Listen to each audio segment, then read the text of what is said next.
Our stance, government stance on Kashmir is absolutely clear. It was our jugular vein. It is our jugular vein.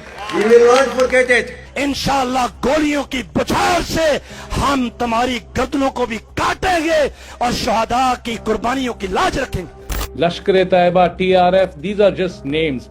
This is the handwork of the Pakistani army and the ISI. His obnoxious narrative suggested that the Pakistani army was going to do something irrational.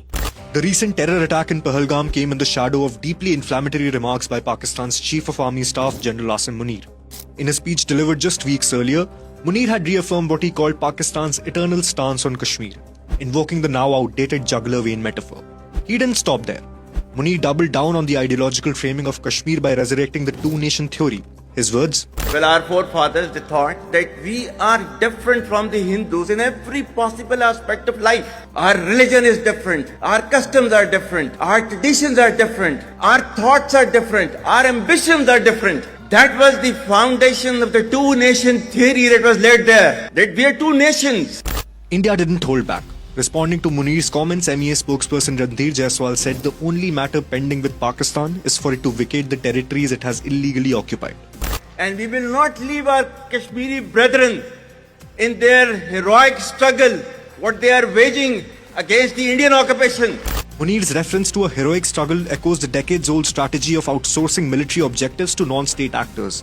Whether it was Kargil in 1999, Mumbai in 2008 or Pulwama in 2019. These proxy wars have long blurred the line between the Pakistani military establishment and groups like Lashkar-e-Taiba. So what are we seeing now? A return to form? Pakistan's political climate is volatile. The economy teeters on the brink. Its government, widely perceived as lacking legitimacy, is under siege from within. In such moments, the military has historically found diversion in Kashmir. Yeah, the limitations of normalcy in Jammu and Kashmir will always be defined by the state of Pakistan.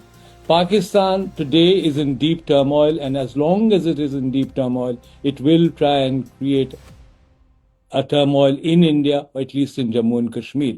Fresh intelligence points two Lashkar-e-Taiba commanders operating out of Rawalkot.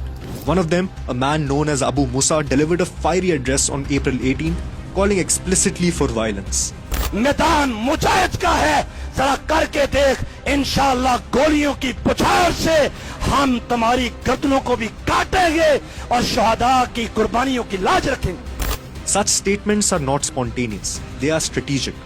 Groups like LET have never acted independently, they operate under the long shadow of the ISI and Pakistan's military command. Now, the question is no longer whether there